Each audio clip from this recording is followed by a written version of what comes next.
What's up, everybody? I'm Jesse from Plant to Spear, and thank you for tuning in to another episode. This is going to be our bowl preview episode for the Cheez-it Bowl, which is going to be number 13 Florida State at 9-3, taking on 6-6 Oklahoma from the Big 12. Now, I understand that a lot of people were kind of disappointed with this matchup at first, being that it's a 6-6 Big 12 team. But at the same time, I think it's a fun matchup because you get two storied brands here that have a little history together. They both have multiple national championships. They've had both have had multiple Heisman winners. They've met in the national championship, and it's to me, it's a fun matchup between the two big brands versus, maybe if Florida State had been matched up against a 8 or 9 win, say, Group of 5 team or something like that. So I still think it's going to be a good game, and I still think it's going to be something that we can all enjoy. So it is right around the corner, Thursday, December 29th at 5:30 p.m. inside Camping World Stadium in Orlando, which coincidentally is also where Florida State's going to start next season against LSU. So kind of like, maybe get familiar with their surroundings there. But then again, LSU is also playing there in the Citrus Bowl in January. So maybe no advantage there. But anyway, so talking about this game, Florida State does come in currently at a 9.5 point favorite, which with some of the opt outs and a few things that we're going to talk about, maybe I would have thought that would have been a bigger spread. So I do think it does speak to what the strength of the Big 12 this year. And that's not always been the case, but this was a strong year for them. They have had a lot of pretty good teams to upper tier teams, maybe not anyone really on an elite level, but as a conference, they had a really good year. I mean, even Kansas had a good year. So I do think it does speak to that a little bit, kind of the way Oklahoma did struggle. It was against good competition. But so Florida State comes into this, like we talked about, you know, to me, they're going to be. This is a game they should win, and on paper, we're going to talk about that too. But this is a game that they should win, and I do think it's important for Florida State because when you look at what they're trying to accomplish, the 10th win really is a big deal, and it's a big deal to this program, which it's also a big deal to this team, which is why you've seen everyone pretty much elect to play in the bowl game. Nobody's opting out, and I think it's kind of like them wanting to finish the mission that they started. I still feel like they know that they probably should have been able to play for a little bit more this season, had some things that went their way, but it is what it is, and they still want to finish strong. So I think that is good to see as well. But it's for me, this game, I look at it kind of like for Florida State anyway. You've got a lot of momentum going into 2023. You've got a lot of players that are coming back. You have, they just signed the number one defensive tackle in the portal. They're now the number one ranked or the highest ranked transfer recruiting class in the country. And they have a lot of momentum going into 2023. For me, I think this game is more of a can't lose than a must win for Florida State, if that makes sense. I think that if you win this game, people are going to say, well, you were expected to win. And that's fine because really, I mean, you're almost a 10-point favorite. That is the case. So I think FSU with a win gets that 10th win. They carry the momentum into next season, and that's great. But if you lose this game, I think it's going to be a bad look at the end of the season just because you're almost at full strength. They have some key opt outs. You're 9-3, they're 6-6, and you get the picture. But so I do think this is more of a game that Florida State needs to win that they can't really afford to lose because it would look bad. And you just want that momentum to carry on with recruiting and everything like that. So, with that being said, we're going to talk a little bit more about the game now. Looking at some of the history between the two teams, Oklahoma does lead the series all time 6-1. So not not really went that great in Florida State's favor there. And the last meeting was in 2011, as most of us remember. Oklahoma did win that game in Tallahassee, 23-13. You can see the picture I put up here. That's actually a picture I took way back when I went to the Wayback Machine to find that one. And that was one of the most exciting atmospheres in Doak Campbell history. It was one of the most high attended games. I think it's top 2 or 3 in attendance, around 84,392.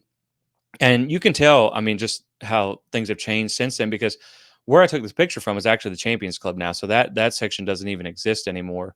But it was fun, man. I mean, game day was there. Me and a friend of mine, we drove over there. We got in line for game day at midnight, waited like 8 hours, and it was just an awesome atmosphere because these are two big brands, like I talked about, and it's two fan bases that they're proud of their program. And so I think that's another thing that's going to be big in this game when you talk about the matchup is you also have a fan base in Oklahoma that's going to travel. Now, I don't know how 6-6 and the game being in Orlando is going to affect that, but I suspect they're going to have a pretty good showing. You also have Florida State, who this game is right in their backyard, and we already know ticket demand was high, and there should be a pretty good crowd on hand. You also have Renegade and Osceola are going to be there. The Marching Chiefs are going to be there, so it's going to be a really fun atmosphere.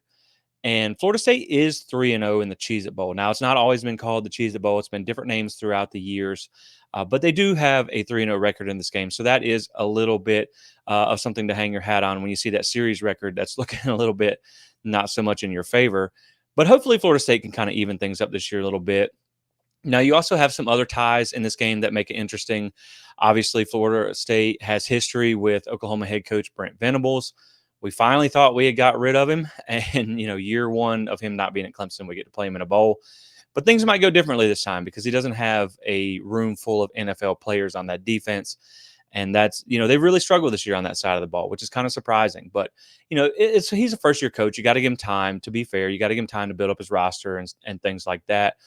And so I do like what Florida State should be able to do in this game against Oklahoma. And to start off, I think before we get into anything, before you really talk about this game, there is one thing that stands out that you just really have to qualify everything with. When you look at the two teams, you have the offenses who are, and we're going to talk about all this in just a second, but the two offenses are almost lockstep with how their statistical rankings are and things like that. Now, the defense is a big edge towards Florida State, but the one real edge that has developed since the end of the season is the opt-out situation. Now, we know as Florida State fans that minus, I think, like one, maybe two players that have hit the portal that are no longer on the roster, almost everybody has agreed to play in this game for Florida State. Even, a player like Amari Gaynor, who is in the portal looking for a new home, he has even said that he's going to, he's been in practice, he's been playing, and he wants to help his teammates get that 10th win because it is important to them. And that's just another thing that speaks to the culture that Mike Norvell is building at Florida State. But it's not really been the same for Oklahoma. They have not been as fortunate. They've had some pretty big opt-outs that have announced so far for the bowl game. So we're going to have to talk about those first because everything you talk about the rest of the preview has to be kind of with that in mind because it is going to make a big difference in this game. So we're going to talk about that real quick.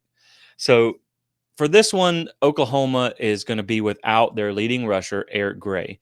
He has accounted for over 50% of their rushing production this season with 1,372 yards, 6.5 yards per carry, 11 touchdowns, and a PFF grade of 90.6. I mean, those are really that's really good numbers. Like this is a huge loss for them. And when you couple that with some of the other losses, this was their offense is their strength by far. And you'll see that when we get into the stat rankings. So to be without your leading rusher, that's gonna hurt. And you've got some key offensive line departures that we're gonna talk about too. But this is gonna hurt them. Now they're gonna be able to turn to a couple of guys that have some experience, but it's not anywhere near what Eric Gray has done. So they're more than likely going to turn to running backs Javonte Barnes and Marcus Major. Javonte Barnes has 89 carries on the season for 407 yards, averaging 4.6 yards a carry, 4 touchdowns with a PFF grade of 69.9. Running back Marcus Major, he has 56 carries on the season, 227 yards, 4.1 yards per carry, 4 touchdowns with a PFF grade of 69.2. So these guys aren't bad players, but you're going from a guy who's averaging 6.5 yards a carry to guys that are under 5 yards a carry and combined still have less touchdowns than he does. So this is going to be hard to replace. And I think that's going to give Florida State an edge in this game because now you can kind of limit what they're able to do on the ground. Now, another player that's going to be out for them is Theo Weiss, who is a wide receiver for them. Now, this guy, he's only got 19 receptions on the year, but 378 yards, which he has almost 20 yards. He's averaging almost 20 yards per catch, which is almost unreal, and 4 touchdowns. So I'm not mad at all about them being without a guy who's averaging almost 20 yards a catch. But it's going to be another big loss for them. It's going to limit some of the things they can do. Now, they still do have some playmakers at the wide receiver position, which we're going to get into. But they're also going to be without, and this may be probably the most limiting loss of all because it's going to hurt you in more than one way. They're going to be without both starting offensive tackles who are both all Big 12 players. And they got a majority of the experience on that offensive line. So when you look at the left tackle, Anton Harrison, he's first team Big 12 player. He played 803 out of 922 snaps at left tackle for them. He has a PFF grade of 72.6. He's going to be replaced by a freshman in Jacob Sexton, and he only has 68 snaps of experience on this so far this season with a PFF grade of 58.9. So that is a big step down in experience and talent level, and this is something that Florida State can exploit, especially when you have a guy like Jared Verse who is playing in the bowl game. So this could be a game changer for Florida State. And when you look at the other side, their right tackle who's opting out. He is second team All Big 12. He has played 576 of 922 snaps. He has a PFF grade of 76.6. He's going to be replaced by a redshirt sophomore who does have some more experience at 311 snaps, but he has a PFF grade of 67.2, which isn't bad. But at the same time, like we said, you're losing a lot of experience. You're losing a lot of talent. I mean, you have two All Big 12 conference players that aren't going to be there. And so Florida State should be able to get some pressure on the quarterback, and that's going to make a difference. And we're going to talk about that when we get into the offense a little bit more. But these are some of the big losses that's really going to have an impact on this game. Now, for the defense, it's not been quite as bad, but they did lose one impact player in defensive lineman Jalen Redmond. He has accounted for 28 pressures and 4 sacks this year. And he's also been pretty good in run defense as well. Now, they are going to lose a couple guys as far as in the secondary, but they're just depth players. So there maybe in the fourth quarter, things like that, you may see a little difference. But those guys aren't starters, so it's probably not going to be quite as bad for them. But those are really big losses. And I think when you look at, to me, this was a game that Florida State should have won on paper even before those. But when you factor those in, that's just a lot to overcome. You know what I mean? Like that would be hard for any team to overcome. Both of your starting offensive tackles, your leading rusher, your I believe he's like their second or third best wide receiver, and a impact defensive lineman. So to me, that gives a big edge to Florida State here. And so I do like what they're able to do. Initially, I thought maybe people were overplaying this game with thinking it's just Florida State's gonna walk in and blow them out because they did play some tough teams. They did play in a tough conference this year and they had a lot of close games. But just given some of when you see the difference in the defenses, which we're going to talk about just in just 1 second, the opt-outs are going to be hard to overcome for Oklahoma. So I do think that gives a huge advantage to Florida State, who is already playing closer to home, who is already at full strength. It's just that's going to have a big impact on the game. There's no other way around it. I mean, it's advantage for us, so I'm not mad about it at all. I mean, to me, like that 10th win is crucial for Florida State to get their first, have their first 10-win season since 2016 in, the first bowl they played in a few years. And don't let the name fool you. Like, I understand the name Cheez-it Bowl. It no pun intended here. It almost makes the bowl sound cheesy. But it's not. Like, this is a big bowl. This is the second highest tiered bowl in the ACC. The payout is a little over $6 million. So this is a big bowl. Now, this is not the Shreveport against Southern Miss or something like that. So it's nice to be back in a bowl that it's not a playoff game. I get that. It's not a New Year's Six bowl, but one of the bigger bowls that is more important, matched up against another Power Five opponent. So I do like that Florida State. They can get. I really just want them to get that win. You know what I mean? Like, I really want them to be able to get that 10th win and carry that momentum into the offseason, because I know 2023 is really, it just has the potential to be a special year. And I think this is just a way to put the feather in your cap at the end of 2022 and roll all that momentum into 2023.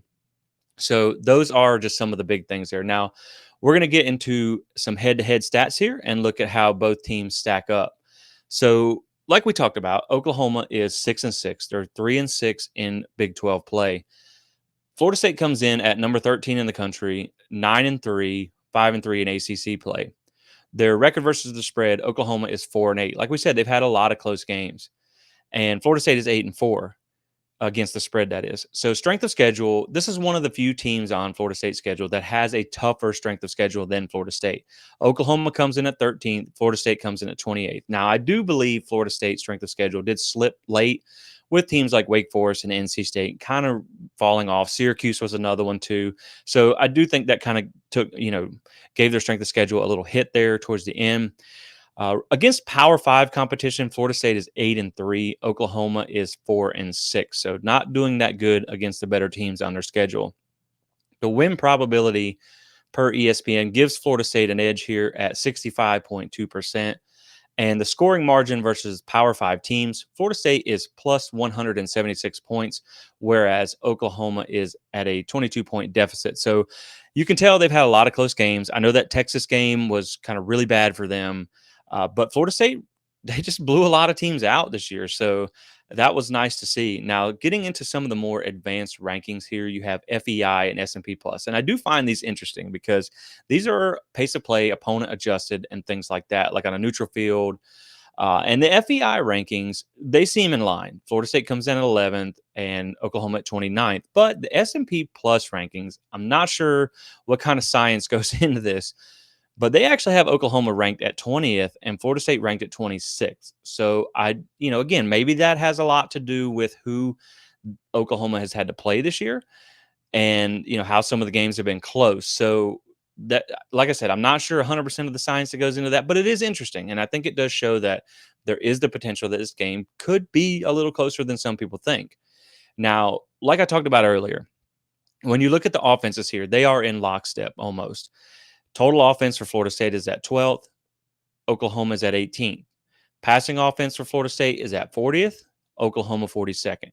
Your rushing offense is at 12th for Florida State and 13th for Oklahoma. Now, again, keep in mind, that's with Eric Gray and both offensive tackles. So that's obviously going to take a hit in this game. Now, defense is where you're going to find the difference. Total defense for Florida State is 13th and 120th for Oklahoma, which is hard to imagine with one of the better DCs in college football at head coach. We talked about how they still got to get some talent, but they still have some pretty good players on that side of the ball. Now, when you look at the pass defense, Florida State is currently second in the country, and Oklahoma is 108th. Now, the other thing is the rush defense for Florida State, which has been kind of their weak point this year. They come in at 62nd. Now, we know a lot of that had to do with Fabian Lovett being out, who is available for this game. But knowing that that's what took the biggest hit for Oklahoma, that's something else that I like. That's an edge for Florida State in this game. The one thing they kind of struggle to stop is the one thing that took the biggest hit from opt-outs by Oklahoma.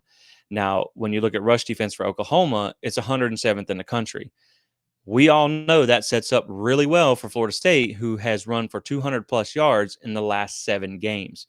So again, I do like some of the matchups here that you're getting for Florida State and the way this game plays out. So continuing with the stats real quick here, Florida State's averaging 36.2 points per game. Oklahoma is at 32.9 points per game allowed. Florida State is down at 19.7, and Oklahoma's allowing almost 30 points a game at 29.6 points. Yards per play and yards per play allowed, Florida State gets an edge there, doing better in both categories. Explosive plays is another thing that continues the trend where we've seen both the offenses are pretty good, but the defense is another story. Now, these are plays of 20-plus yards. Florida State has 88 on the year, which is second in the country, and the team above them has 2 extra games, so they would even lead the country had that not be the case. But Oklahoma also has a fair amount of 20-plus yard plays with 67. That comes in at 35th in the country. Now, as far as explosive plays allowed by the defense, Florida State's only given up 35 on the year, which is 5th in the country. So they've been really good at limiting explosive plays. Now, it's not quite been the same story for Oklahoma. They've given up 61 plays of 20-plus yards this season, which is 94th in the country. So, again, when you have, you get excited about Florida State's rushing offense matching up against their rushing defense. You also get excited when you see Florida State is one of the best teams in the country at creating explosive plays, and Oklahoma is one of the worst teams in the country at limiting explosive plays. So I do think, again, there's another little matchup, another little edge for Florida State that I like in this game. So red zone offense, Florida State scoring on average around 83.6% of the time. Now, we do know kicking did affect that with some struggles in the field goal department earlier this year, but Fitzgerald seemed to get his, kind of get his rhythm back, which is nice. And if he gets a chance to kick in this game, you'd like to see him end on a high note. Oklahoma's also been good at the red zone. They've scored 84.4% of the time. Now, you see there's not a whole lot of difference in the two. Red zone defense, Florida State comes in at 63rd, Oklahoma 82nd. This was the same with the red zone offense. There wasn't a whole lot of difference between the two. I think it was like maybe less than 1% difference. But you see that in the pressures and sacks department, Florida State's given up a pretty good amount of pressures here at 141, but they've only given up 18 sacks. And we know a lot of that has to do with Jordan Travis and his ability. When you look at Oklahoma, they've not given up a whole lot of pressures at only 92, but they've given up 25 sacks. So if you get in the backfield, you have a higher percentage of getting a sack against Oklahoma. Now, when you look at the pressures and sacks they've been able to create as a defense, Florida State's at 213 pressures on the season with 34 sacks, which is a pretty good number there. And Oklahoma's not quite been the same story. They have 218 pressures, which is a good number, but they're struggling to get the quarterback on the ground with only 26 sacks. And keep in mind, Jalen Redmond had 4 of those. So you're going to lose a pretty good portion of your sacks there not playing in this game. Turnover margin does go to Oklahoma. They are +6 on the season, whereas Florida State is +2. And Oklahoma does have a lot of interceptions. They are top 10 in the country in interceptions. So Florida State's going to have to secure the ball. They're going to have to take care of it because you don't want to make mistakes that are going to let Oklahoma kind of hang around in a game that you feel like you should win. Now, when we talk about being tested and we talk about how Oklahoma has a good offense and a good defense, the Big 12, as we know, is known primarily for high flying, high powered offenses and not really playing a whole lot of defense. And one thing that and you're going to see a perfect example of this in what we're about to talk about. And one thing that Florida State brings to the table, which a lot of teams don't have to face, is strength on both sides of the ball. A lot of teams we see have a really good offense and not that great of a defense, or vice versa, like Florida and things like that, where they have a really good offense and terrible defense. Well, Florida State is almost, equally good on both sides of the ball. Now, when we talk about who they've had to face this season for both teams, as far as Oklahoma's defense, so far, when you look at how many top 50 offenses they've had to face this season, Oklahoma has had a tough slate. Now, they've had to face 7 top 50 offenses so far this season. Again, like we said, the Big 12 is known for offensive play. So that defense has been tested. I mean, they have been through it. And that could partially contribute to why their defensive numbers look so bad. But again, you still have to be able to stop the better competition. Now, Florida State's defense has only had to face 3 top 50 offenses, so they haven't been tested as much. Now, we all know that Florida State's defense doesn't appear to be elite, but they play really fast, they play really physical, and they play really aggressive, and they are a good defense. They're top 15 in the country in total defense. So they're going to be tested in this game because this is going to be one of the better offenses that they're going to face. But when you talk about like Dylan Gabriel and the Oklahoma offense, he's going to be one of the better quarterbacks that you're going to face, and we're going to talk about him in a second. But when you flip over to the other side for the top 50 defenses faced, now this again plays to the narrative of the Big 12, where you don't tend to get a lot of defense. They've only faced 2 top 50 defenses this entire season. And one of those was UTEP, not even a Big 12 team. And the reason I say that is because I feel like you should always kind of qualify it with it not being a Power 5 team. Florida State, on the other hand, is kind of the opposite story as how many offenses they faced with the top 50 defenses. They have faced 6 top 50 defenses this year. So their offense has faced some tough competition. Now, one of those was Louisiana, so we'll couch that too.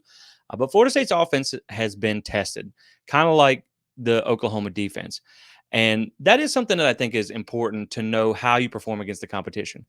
As far as Oklahoma's offense, they have only faced one defense that was tougher, statistically ranked higher anyway, than Florida State's, and that was Iowa State, who I believe is like 6 or 8 in total defense.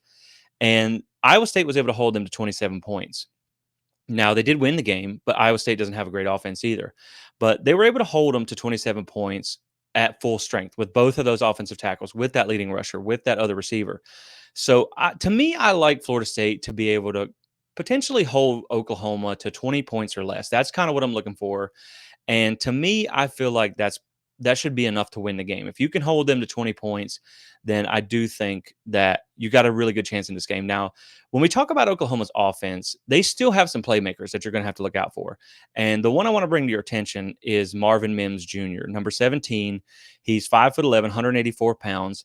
He has 52 receptions on the year for 1,006 yards. So they have a 1,000-yard receiver. And we all know that's not an easy feat. So he also has 6 touchdowns. He's had 4 100-yard games, and he has over 2,300 career receiving yards. So this is a guy Florida State's going to have to really circle on the game plan and be ready for, because he can do some damage as a 1,000-yard receiver. And the good thing is, with not having the other receiver, with Theo Weiss being out, you can kind of shade more resources towards that one dominant threat. Now, another guy that you got to watch out for is their tight end, number 9. He's 6'4", 239 pounds. So not the biggest tight end like we've seen before, but he has 35 receptions for 456 yards on the season and 7 touchdowns. So he is a productive player.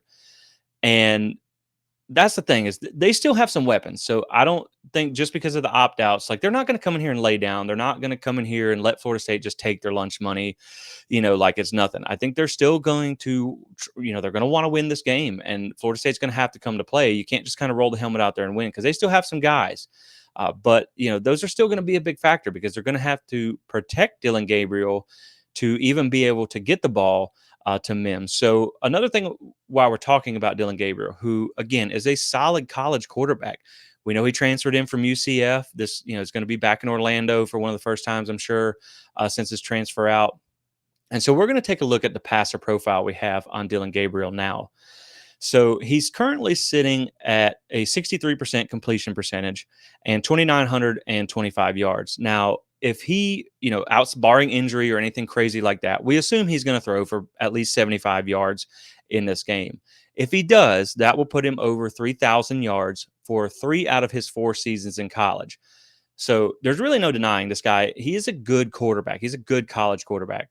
So as long as he's in the game for them, you got to watch out. I guess that's what I'm trying to say, because the one game that he did not play was the Texas game, and that's the game they lost 49-0. So without him, this offense falls off a cliff. But with him, he's able to keep them in a lot of games.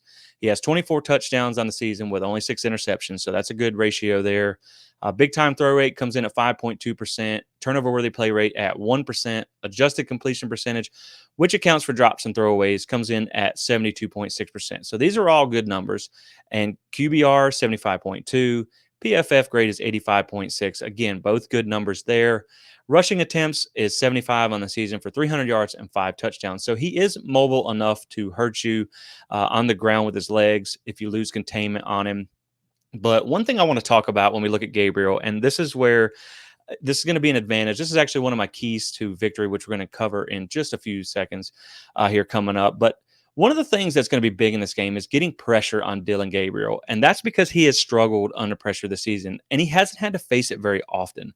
So it would be kind of new to him. When you have 2 big all conference, Big 12 offensive tackles, you don't have to worry about pressure a whole lot. And so that's something he's not really had to deal with.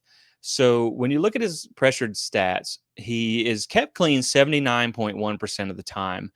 His adjusted completion percentage when kept clean is 76.3%, which is good. He has 2,752 yards when kept clean, no pressure in the pocket, 22 touchdowns, 4 interceptions, and a PFF grade of 91 on the nose. So exceptional numbers whenever he has a clean pocket. But when he's pressured, it's only been right under 21% of his dropbacks at 20.9. And now his adjusted completion percentage is 48.9%. Non-adjusted is down at 34.5. 181 yards, 2 touchdowns, and 2 interceptions with a PFF grade of 43.3. So you can see when he's under pressure, and this is typical for a lot of quarterbacks, but his production falls off a cliff. And so this is something that I think will be a huge opportunity for Florida State. Now, the trick is he's actually been pretty good against the blitz. His production doesn't really fall off whether he's blitzed or not. So if you can get pressure on him without devoting a whole lot of resources, you can have success with throwing him off his game a little bit. But that's where I look at a guy like Jared Verse to have a really big game against a replacement offensive tackle. I mean, if you can get him lined up over that freshman and you can get pressure on Gabriel, you're going to limit what they're going to be able to do through the air. you already know you're going to be able to limit what they're going to be able to do on the ground from being out so many players. Now, when we talk about the defense real fast, they come into this with it's just been a struggling year. I mean, they've just had a hard year. They're near the bottom in every statistical category on defense. Even third down defense is 91st in the country. Explosive plays, like we talked about, was 94th. They're below 100 in the three major categories: passing, rushing, and total defense. So they've also had a little bit of trouble getting to the quarterback. So again, it's going to be probably a tough outing for this offense, because we know Florida State is the type of offense where if they want to load the box and try and stop the run, Florida State is, Jordan Travis is having a phenomenal year, and he has all of his receivers in this game. So you kind of have to pick your poison here on which one you want to try and stop. And it's exciting to know that going into any game with Florida State, that they can really kind of hit you either way. So I'm excited to see that too. Now, they still have some players on defense. They have two 100 plus tackling linebackers, which, what does that say about your defensive line if both of your linebackers are over 100 tackles? That means you're getting through the line of scrimmage a lot. So I do like what Florida State should be able to do in the line of scrimmage here. We know the offensive line's been playing good this year. And again, they're already out a defensive lineman. Now, they do have some defensive linemen that aren't bad. Ethan Downs and Reggie Grimes are the two names to watch here. They have combined for 53 pressures and 10 sacks. So it won't just, it's not going to be like playing an FCS team or something like that, or whatever. They're going to have to bring their lunch, but it's going to be something that I feel like Florida State can control the line of scrimmage in this game. And the last thing I want to talk about here, before we get to the keys to victory, is just when I do these previews, I always try and look for areas where I feel like there's something that Florida State can exploit to their advantage. And there is something on special teams that I noticed when I started looking at the stats, and I'm sure this is something that special teams coordinator John Papuchis has noticed as well. So when it comes to kick return offense, Florida State is sixth in the country, and on kick return defense, Oklahoma is 127th. Excuse me. So there's a big mismatch there from 6th to 127th. So you could see some opportunities there where Florida State might could make something happen on special teams. Now, the other side, punt return, is pretty much a wash across the board. It's a pretty even on all sides. But kicking, like we talked about with Florida State, they are 10 of 17 on the season, which is only 59%. Now, Oklahoma's not really been a whole lot better. They're 11 of 16, which is 69%.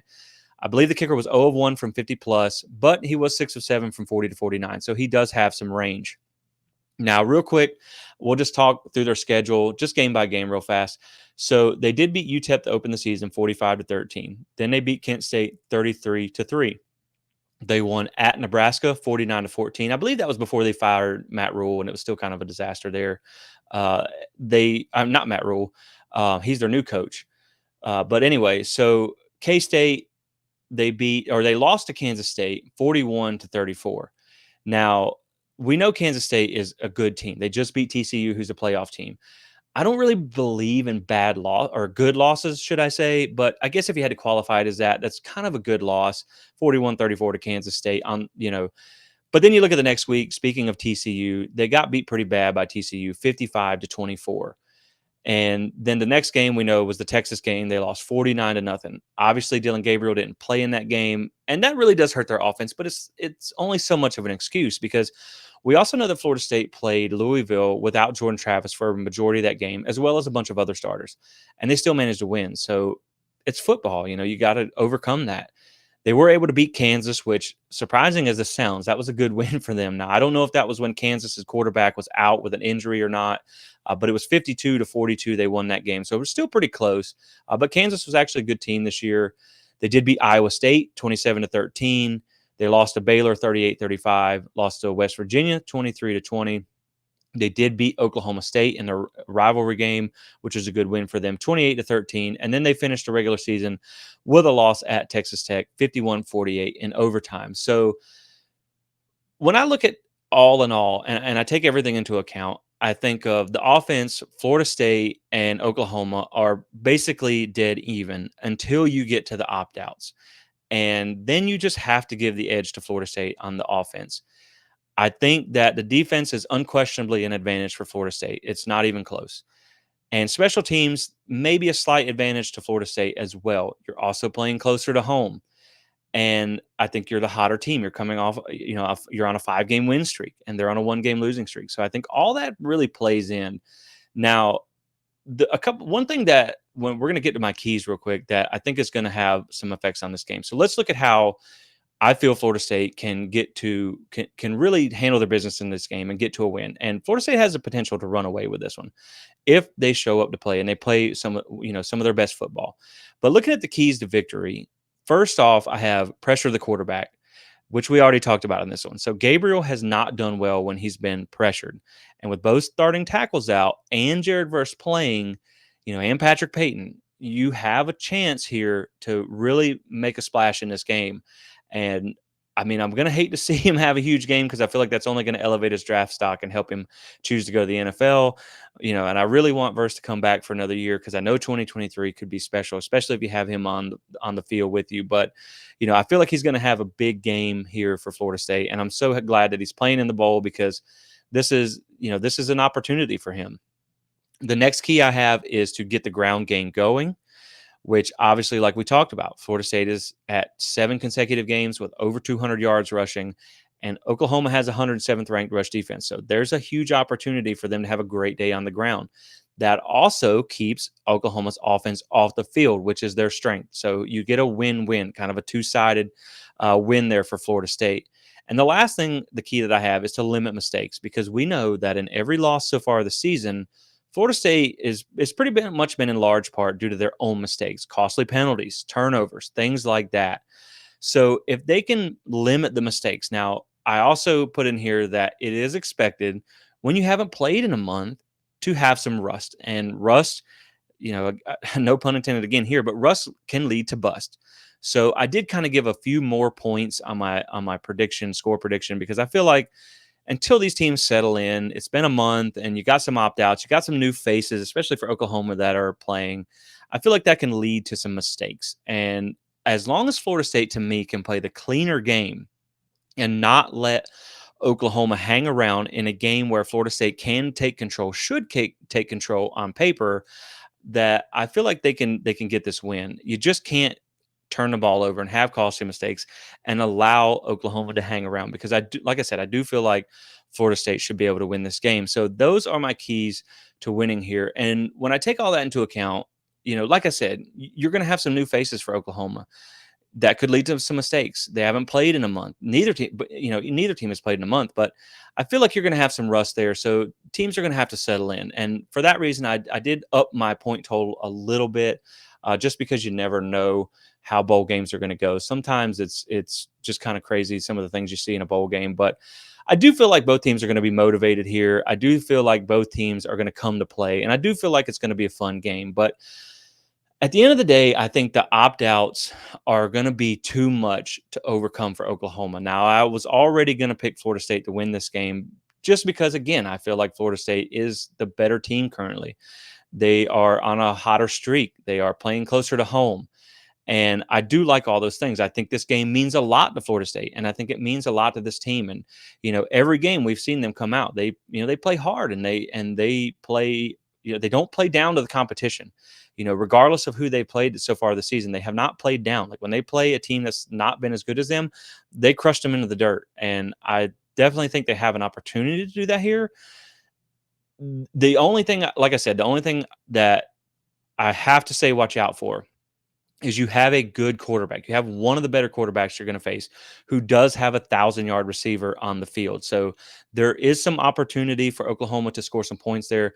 I still think Florida State's just going to get it done. I think they're going to have a big day on the ground, and I think they're going to get the win here to get that 10th win of the season. So I'm going to go Florida State over Oklahoma, 45-20. And I think the Noles get that 10th win of the season. They get the bowl win, and they carry all that momentum into 2023.